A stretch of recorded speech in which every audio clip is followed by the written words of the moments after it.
Asyhadu an la ilaha illallah wahdahu la syarikalah wa asyhadu anna Muhammadan abduhu wa rasuluh. Allahumma fassalli wa sallim ala Muhammad wa ala alihi wa ashabihi ajma'in. Allahumma arhamna wa ahlana bil Qur'an.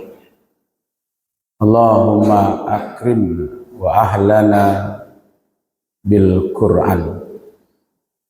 Allahumma inna nas'aluka huda wat tuqa wal afafa wal ghina. Allahumma inna nas'aluka ilman nafi'an wa rizqan thayyiban wa amalan mutaqabbala. Ya muqallibal qulub, sabbit qalbina ala dinika. Amin ya rabbal alamin. Qala Allah Ta'ala fil Qur'anil Karim, a'udzu billahi minasy syaithanir rajim. Bismillahirrahmanirrahim. Wa asiru qaulukum awi jaharu bihi innahu alimu bizatis sudur. Sadaqallahul azim.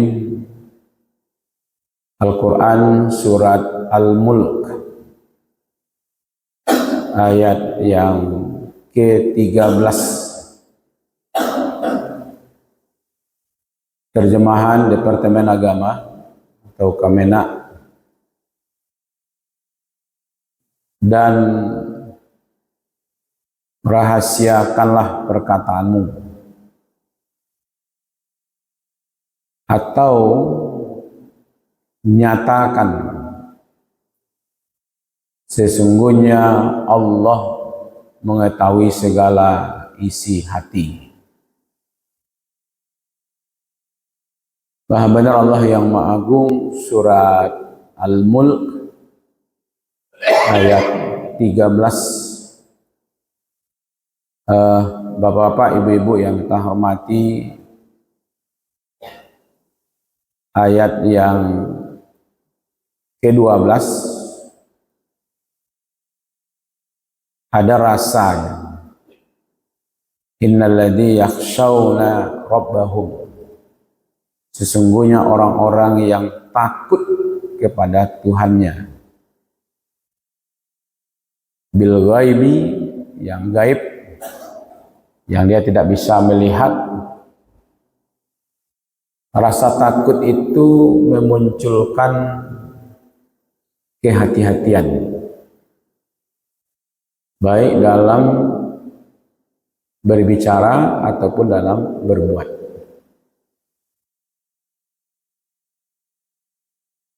Baik tersembunyi ataupun yang nyata.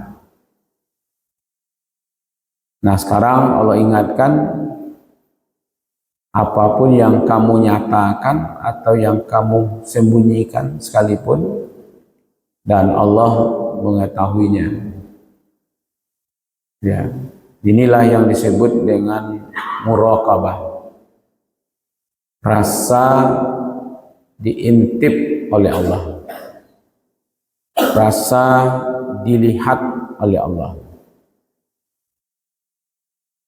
Kalau ditanyakan Allah itu melihat,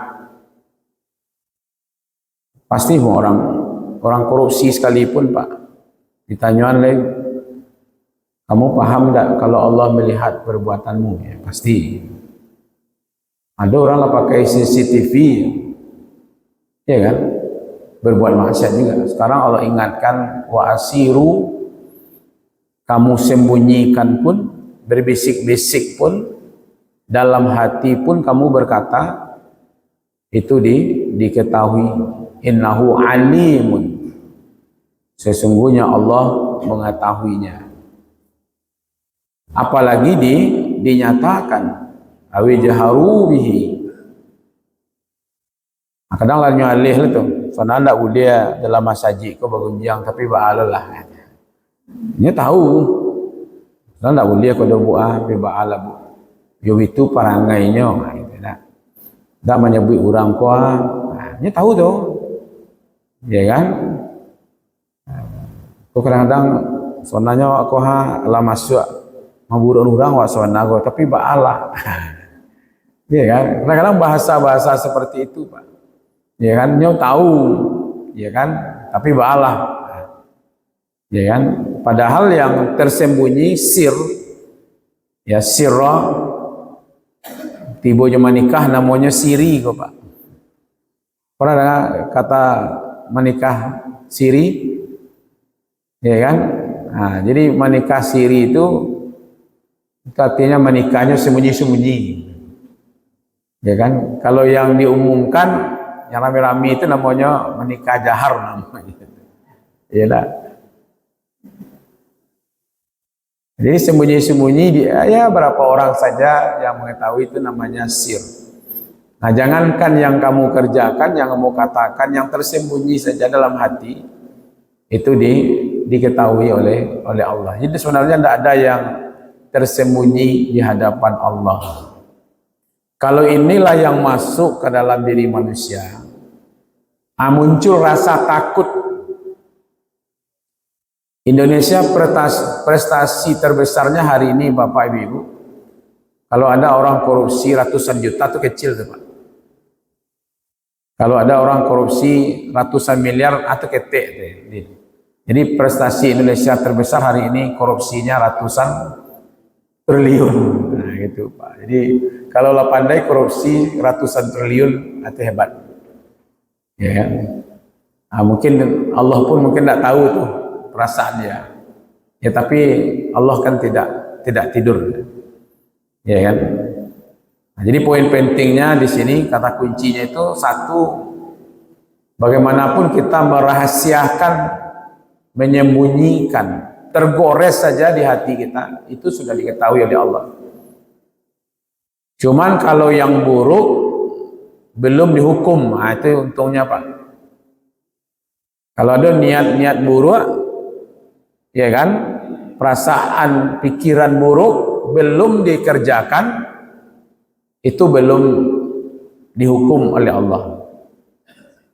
Nah, tapi karena Allah Maha Pengasih, Penyayang, ketika ada perkataan niat yang baik dalam hati, niat elok saja, itu sudah diberi satu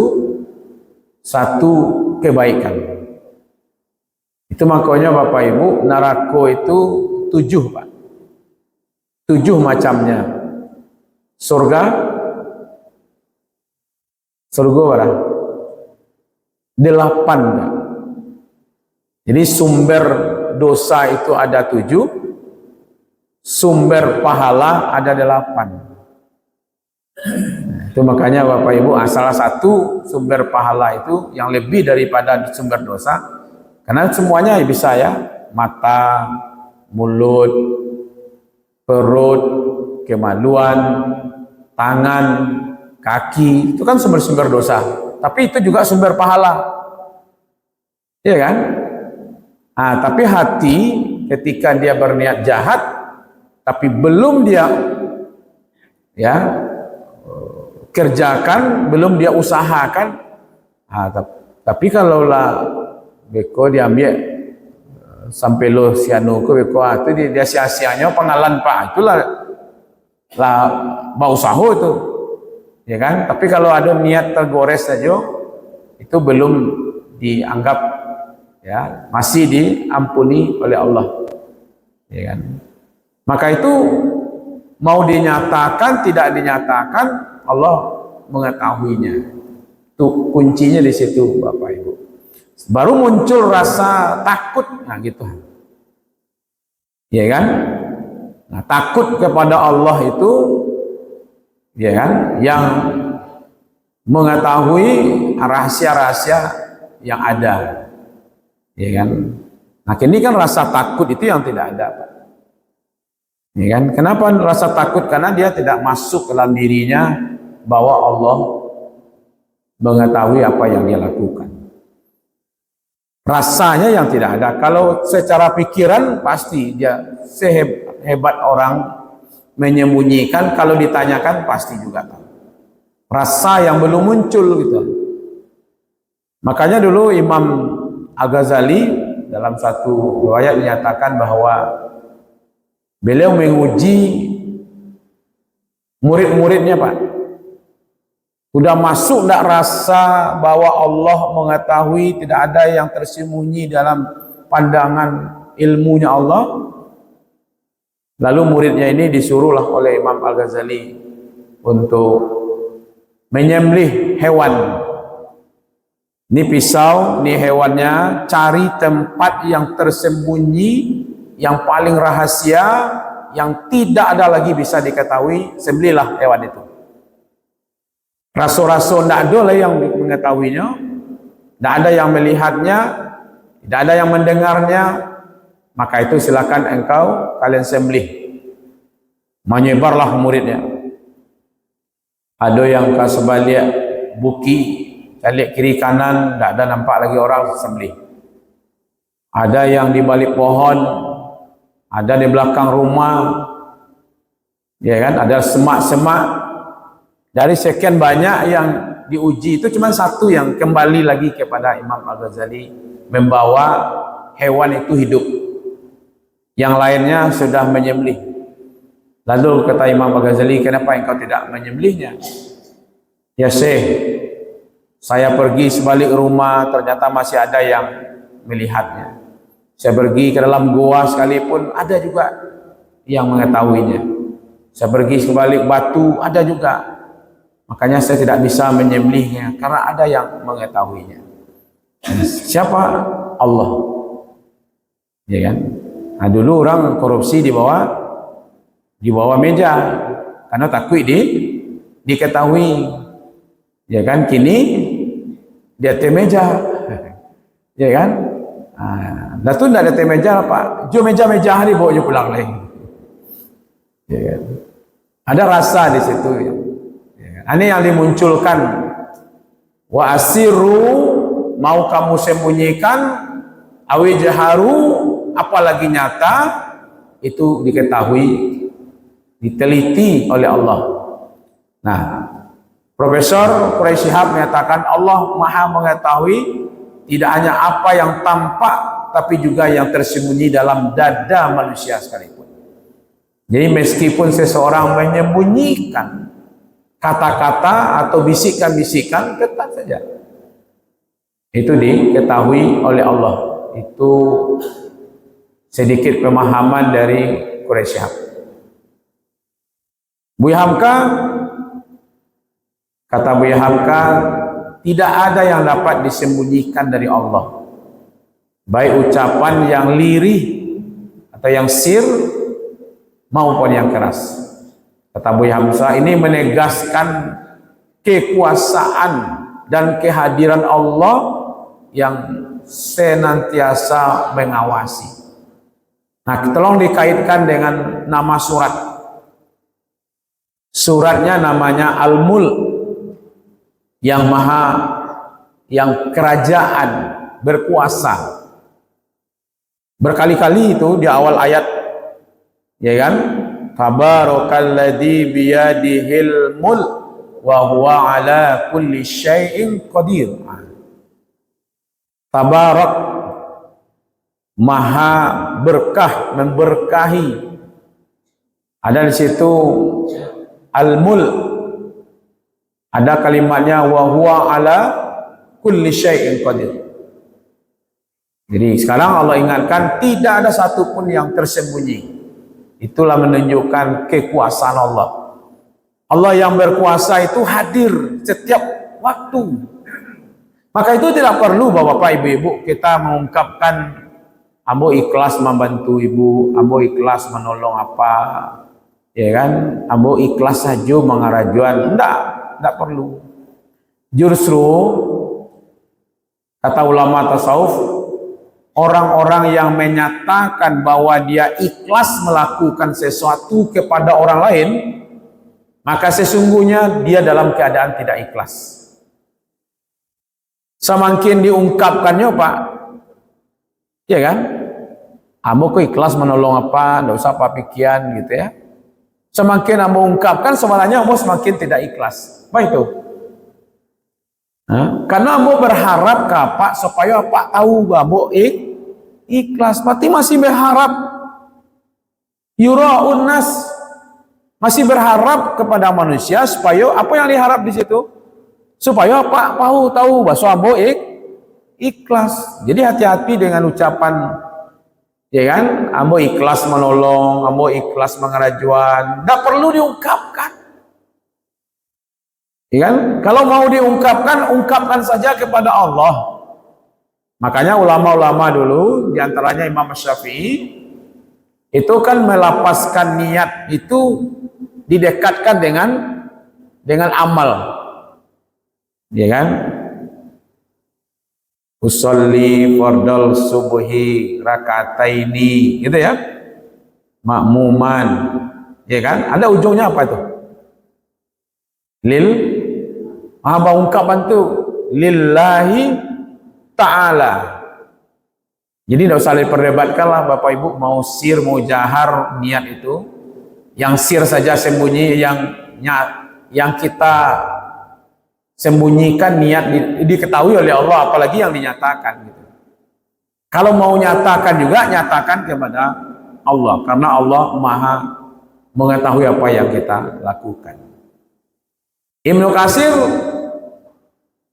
Allah itu tahu isi hati, Allah tahu rahasia, apalagi terang-terangan. Jadi tekanan-tekanannya itu kepada hatinya, ya kan? Mau ibu sembunyi-sembunyian cara mengeceknya, mau mando-ando, mau cangang-cangang ini dulu calik kamari, tuh pengunjung lah tuh. Ya kan dulu orang itu lah, calik kiri kanan dulu lihat ada orang gitu ya, baru yo sampaikan maksudnya. Itu pun tidak ada yang rahasia di sisi Allah, ya kan? Maka itu diingatkan kalau rahasia ini, seruan ini sebenarnya Bapak Ibu, peringatan Allah ini akan membawa satu kehati-hatian. Ya, itulah yang disebut dengan takwa. Ya kan? Di takwa itu sebenarnya kehati-hatian. Jalan berduri di bawah, samping kiri kanan, di atas, mando-ando di situ Pak. Bahas supaya tidak terpijak duri, itu yang disebut dengan takwa. Nah, takwa itu muncul ketika kita sudah yakin kepada Allah, bahwa Allah mengetahui seluruh rahasia, ya kan? Maka itu Bapak Ibu, poin pentingnya, Allah mengetahui semua hal, bahkan yang tidak kita ucapkan pun diketahui, ya kan? Tergores saja, sehingga kita bisa menjaga niat, bisikkan hati, ya kan? Nah, itu baru bagian dari ketakwaan. Tidak ada tempat untuk berpura-pura Pak, apalagi berbohong, ya kan? Jadi yang tidak ada yang palsu sebenarnya Pak. Ya kan, walaupun orang ribut sekarang dengan ijazah palsu, sebenarnya tidak perlu diributkan Pak. Karena hidup di dunia di Indonesia ini lebih banyak yang palsu Bapak. Ya kan? Lah biasa saja yang palsu-palsu itulah biasa di Indonesia. Masuk gorong-gorong itu palsu sebenarnya Pak. Bantu-bantu orang itu foto-foto, ya kan? Beri bantu orang miskin sembako, ambil fotonya. Layang-layang lah foto kok di mana-mana. Kan itu sana amalan-amalan yang sudah palsu saja semuanya Pak. Ya kan? Nah, Bapak Ibu yang dimuliakan, tujuan Allah menyampaikan ini, ini yang tadaburnya Bapak Ibu.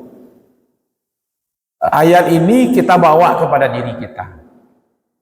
Jadi kita belajar Al-Quran sekarang ini kan, Bapak tidak akan menjadi ahli agama kan?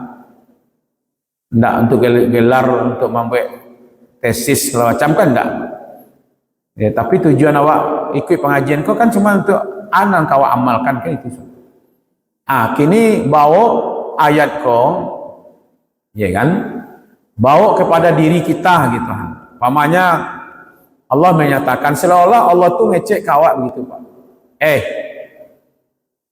Wa asiru kaulukum, mau kamu sembunyikan amalmu, mau kamu jaharkan, kamu tahu sadonya tuh. Seolah-olah Allah tuh ngecek kawak seperti itu gitu. Dia membawa ayat yang Bapak baca, yang Ibu baca, pahami, bawa kepada diri kita. Ya kan? Bahwa apa yang saya sembunyikan di hati saya, mulai dari niat, ya kan? Itu semuanya diketahui oleh Allah, apalagi yang saya jaharkan. Nah, gitu. Sehingga apa yang bisa kita amalkan di situ? Yang kita amalkan di situ adalah menjaga niat, menjaga perkataan, menjaga perbuatan. Nah, itu kuncinya, Pak. Jadi ketika kita sudah membawa ayat ini yang saya amalkan dengan ayat ini, saya akan hati-hati berbicara, saya akan hati-hati berbisik, saya akan hati-hati berbuat. Kenapa? Karena semua itu diketahui oleh Allah dan akan dipertanggungjawabkan di sisi Allah. Ada hadis Nabi yang poinnya pentingnya ke situ. Pamanya mangkana yu'minuna billah. Siapa yang mengaku beriman kepada Allah, Allah yang mengetahui yang sir, yang jahar tadi itu, wal yaumil akhir,